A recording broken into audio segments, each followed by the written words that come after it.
potentially life-threatening flooding across North Queensland. The region already hit hard by heavy rains from a tropical low crossing across the coast. Right, Lizzie? Yeah, Townsville has been drenched and is now under 2 warnings this morning for floods and damaging winds. And for more, let's bring in 9 Queensland reporter Abby Gearin, who is in Townsville for us this morning. Abby, good morning. Roads there already underwater.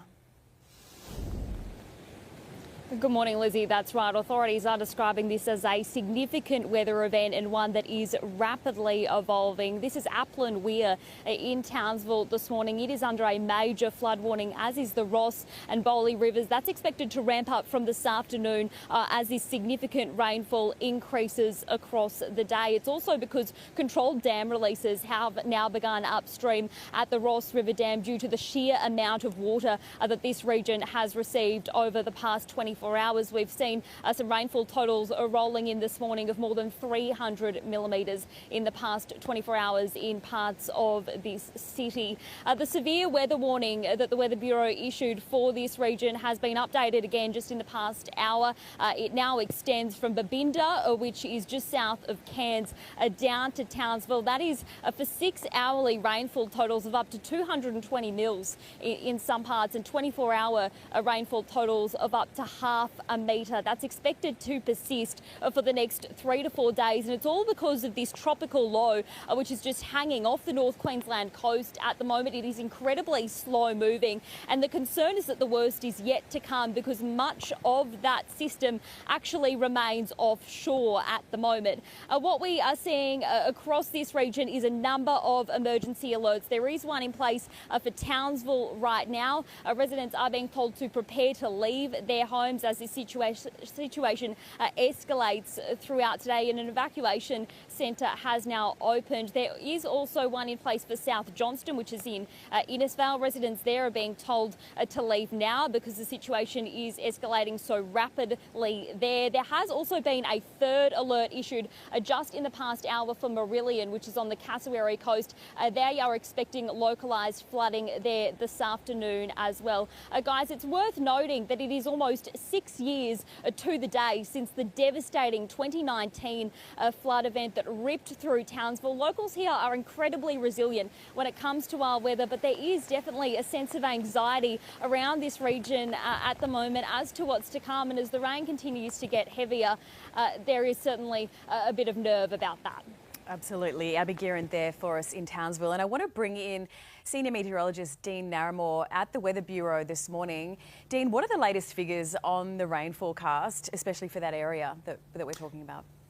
Yeah, look, huge numbers. Since 9 o'clock yesterday, we've seen widespread 250 to 350 millimetres, pretty much between around Tully down to around Ayr, with the heaviest falls right over Townsville, with falls in excess of 350. And we're likely to see that again today and on Sunday and on Monday. So we're likely to see widespread falls on top of what we've already seen in that 300 to at least 600 millimetres, with some locations getting in excess of 1 metre of rainfall. And that's what's concerning, and we're seeing major flooding, and we could see dangerous and life-threatening flash flooding as well in the coming days because of that rainfall. Yeah, nervous times in North Queensland. We are a country of extremes. We are seeing extreme heat wave conditions forecast for other parts of the country.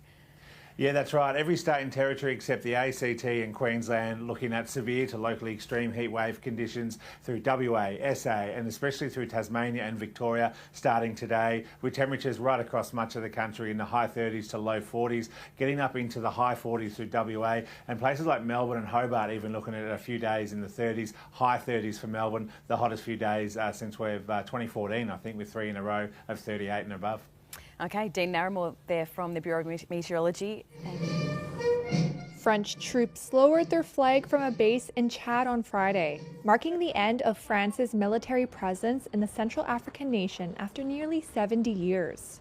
The last French soldiers left the N'Djamena military base this week, ahead of the January 31st deadline set by Chadian President Mohamed Idriss Déby. Speaking at a ceremony on Friday, he hailed the departure as a new dawn for Chad. France's military presence in Chad dates back to the country's independence in 1960. It was initially aimed at training the newly formed Chadian military. The withdrawal from Chad is part of a broader reduction in France's military footprint across West Africa. French forces have also been ordered to leave Niger, Burkina Faso, and Mali, following coups in those countries. Senegal is negotiating the departure of French troops by the end of this year. Chad, along with Mali, Burkina Faso, and Niger, has also shown interest in strengthening ties with Russia, signing military deals and inviting Russian troops to train their armed forces. Let's now shift our attention to what is happening in Germany, where Germany is witnessing a wave of anti-immigration protests. Now, 3 weeks before the snap elections will be held in the country, thousands have taken to the streets against the conservative CDU party that is allied with the far-right AfD party on the question of immigration. Now, several cities in Germany witnessed large-scale protests on Thursday night, including rallies in places such as Munich, Berlin and Dusseldorf. The protesters are demonstrating against conservative leader Friedrich Merz and his CDU party for pushing forward a bill on tighter immigration rules with the help of the far-right AfD. Now, the protests began shortly after the lawmakers passed a motion in the parliament to debate the immigration measures. Now, as we speak, the German parliament is in session and lawmakers are debating a bill that contains the provisions for harsher immigration regulation after approval on Thursday. Now, the debate was delayed by 3 hours as the CDU party was scrambling for support from others, including the incumbent Olaf Scholz. However, at the end, the Conservative Party had to rely on the AfD to further its agenda on the proposed overhaul of immigration policies. Now, in the past few months, immigration has, of course, become a critical conversation in Germany and also an important election issue as well.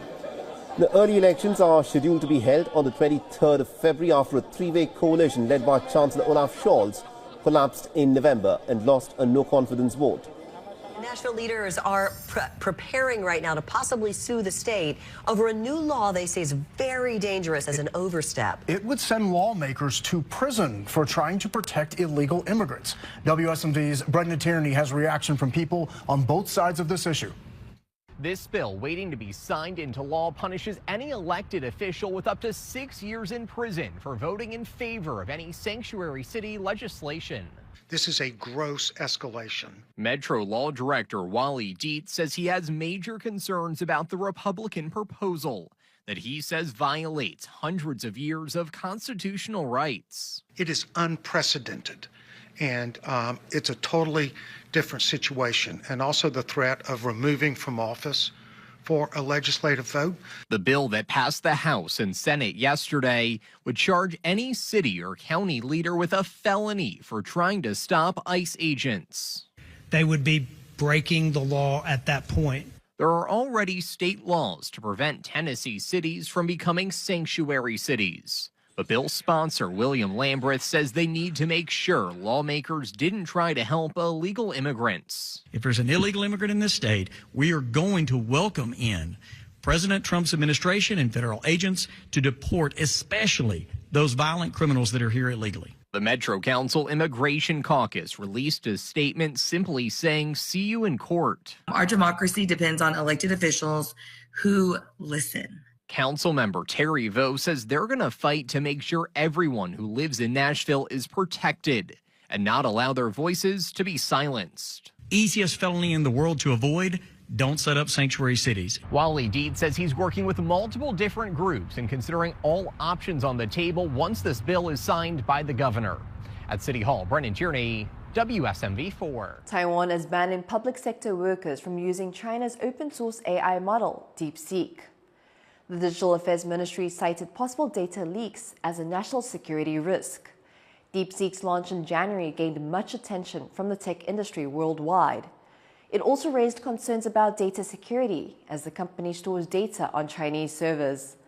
The AI chatbot has also been seen censor answers to questions sensitive to the Chinese government, including about Taiwan.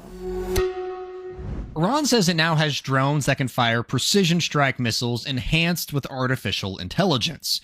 The commander of Iran's Revolutionary Guard Corps Navy claimed the regime successfully test-fired the weapons during the recent Peyambar-e-Azam, or Great Prophet, military exercises. This is video the IRGC released from the exercise. It shows an Iranian-made Babel 5 unmanned aerial system armed with 2 different types of missiles. Iran says both of the munitions are AI-enabled, but did not offer any details on exactly how artificial intelligence is employed in the weapons. Iran says during the Great Prophet exercises, Babel 5 and Mohajir 6 drones fired multiple AI-enabled missiles at simulated enemy targets. The IRGC also used the exercises to launch Nawab missiles for the first time from Shahid Soleimani patrol combat vessels. And the Iranian Navy tested out its latest explosive-laden kamikaze boat design.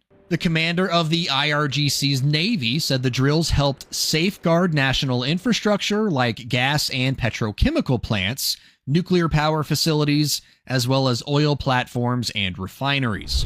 Iran needs to develop new strategies to protect those sensitive targets, because most, if not all, of the country's air defenses were taken out last year during Israeli airstrikes. The IAF is not talking about it publicly, but the widely held belief in the intelligence community is that Israel used its F-35 stealth fighters to take out dozens of Iranian air defense systems. So if those systems and launchers, which were designed to stop jets, could not stand up to an Israeli Air Force assault, it's hard to imagine the launchers and drones featured during the Great Prophet military exercises would not suffer a similar fate.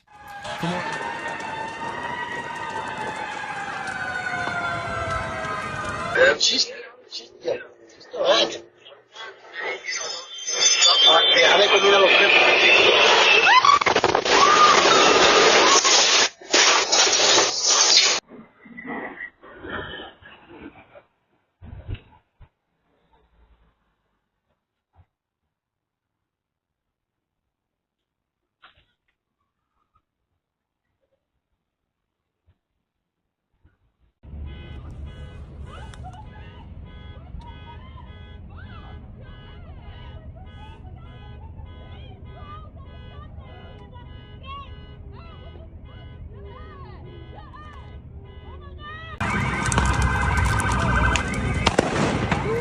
Oh my God.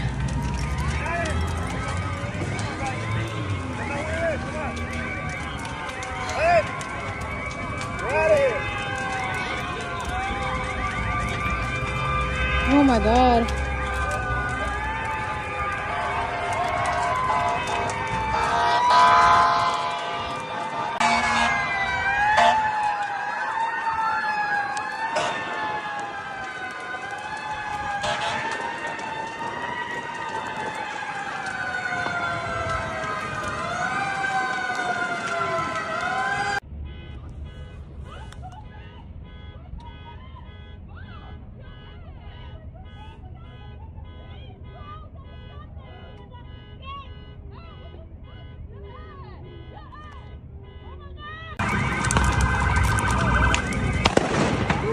Oh my God.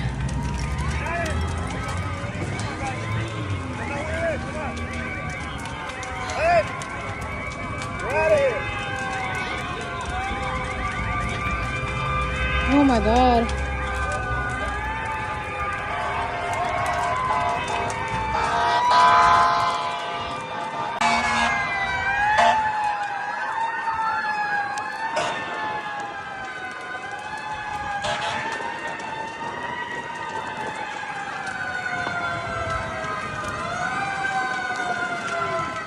Six people are dead after a medical evacuation airplane crashed shortly after taking off in Philadelphia. The small jet fell from the sky, exploding into a fireball in a heavily populated residential neighborhood.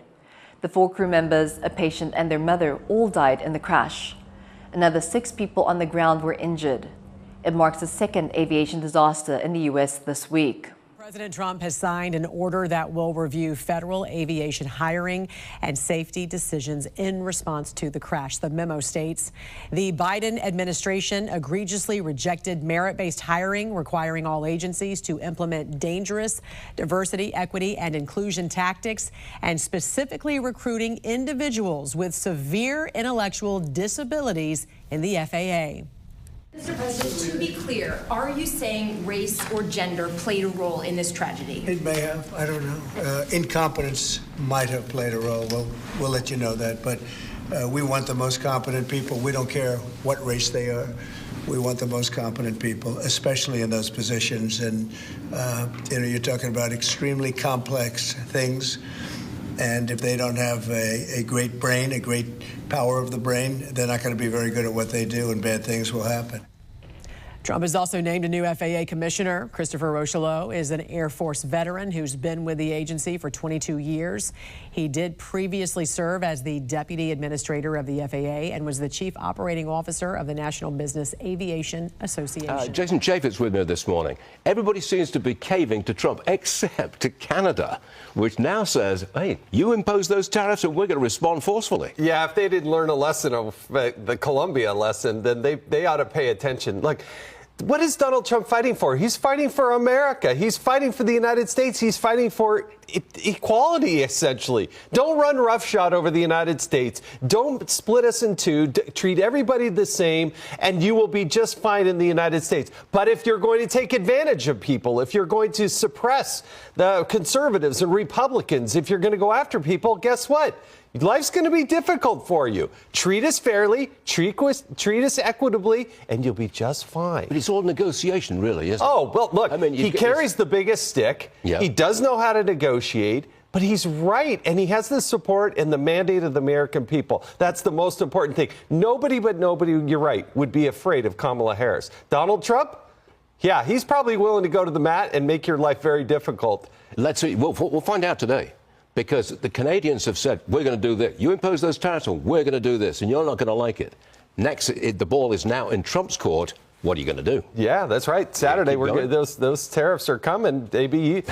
What are we trying to do? Protect fentanyl and illegal immigration. That seems like something we should be doing in the United States of America. Next one, and it's for you again. We have some federal employees claiming that they are gripped by fear and chaos after the flood of executive orders from Trump. This is an NBC report, by the way. Is it productive to have government workers in fear and hiding? Well, he's given them the option to leave. He's going to give them an 8-month severance if they don't want to come to work. Is it too much to say you work for the federal government, you need to come into work and actually do? What, we have 6% of these buildings that are occupied? It's very reasonable. We're paying them these salaries. They need to come to work. And if it's too much for them, then they can quit and go find another job. That was one of the most popular programs that I've seen President Trump come out with. It's reasonable. It's common sense. Government workers who refuse to go to the office are not going to be popular. I think that's a winning thing for Trump. He's going to win on that one. Oh, sure. Absolutely. And look, if you don't like it, quit. Tough to quit a good government job, though. Oh, it's a rich deal. It's a rich deal.